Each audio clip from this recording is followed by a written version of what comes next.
The nature of life from its conception has always been operating in a circular model where every end is just the beginning of another.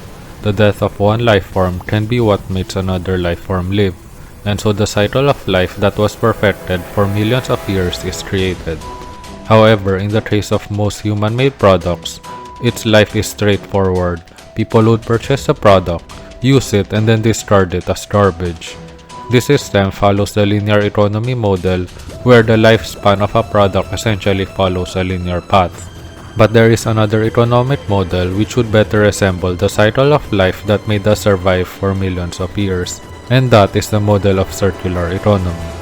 Circular economy is a model of production and consumption that aims to extend the life cycle of products as much as possible. This is done whether the product is refurbished, repaired, rented, leased, or that the product is simply scrapped and used for its parts and materials. This way, products generate new ways of getting value and minimizing their wastes, thereby reducing cost. One great way to look into this is looking through how Apple does things. Apple is the largest company in the world in terms of market capitalization, and they want to make their entire production sustainable. They reuse precious natural resources by allowing for customers to trade in their old Apple devices in exchange for a discount when upgrading to a newer model. This allows Apple to refurbish or recycle their older devices, thereby creating value from products that was otherwise going to be thrown away. This not only helps the environment, as mining for raw materials would not be needed as much, but it also helps Apple in terms of reducing its cost and reliance on raw materials. Allowing customers to trade in their old devices is just one of many ways of Apple's push for sustainability. The company also invested in sustainable technologies for the rapid and economical way of recycling old models. And these efforts were proven to be substantial, where back in 2021, every Apple product consisted of at least 20% recycled content, most of which are the gold, tungsten, cobalt, aluminum, and some rare earth elements used for the components of the devices. Today, Apple is carbon neutral for our global corporate operations. Our offices, stores, and data centers run on 100% renewable energy. This was made possible by two main innovations of Apple.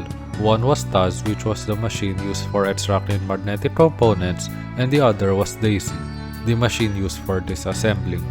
TAS was designed by Apple engineers, which makes use of a new shredder-like technology to separate the magnetic components from the modules of the devices. This process then allows Apple to recover additional rare earth elements that otherwise would have gone to waste. Daisy, on the other hand, is not new but has been upgraded to further its capabilities of disassembling old phone models rapidly to extract its components for recycling, to the point that during the year 2021, Daisy was able to disassemble more than 1.3 million units of iPhone products, potentially saving Apple over millions of dollars. This is tons of really valuable material that can be used again.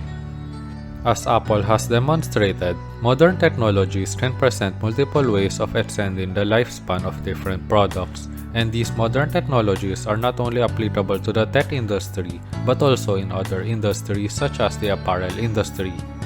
Nike and Adidas, for example, also committed to reducing plastic pollution by using recycled plastics as a material in their apparels and footwear. It is, however, important to note that despite all these efforts, it will be difficult to completely make each process of the production sustainable.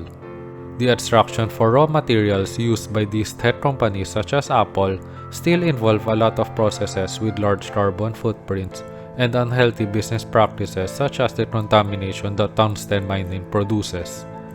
So the effort towards a more circular economy is a step in the right direction, but there are still a lot of opportunities of research and innovation to make each step of the production, from the raw material sourcing down to the end product, more sustainable than what it is now. This way, it is not only the final product that is sustainable, but also every bit of process that was involved in making the final product possible.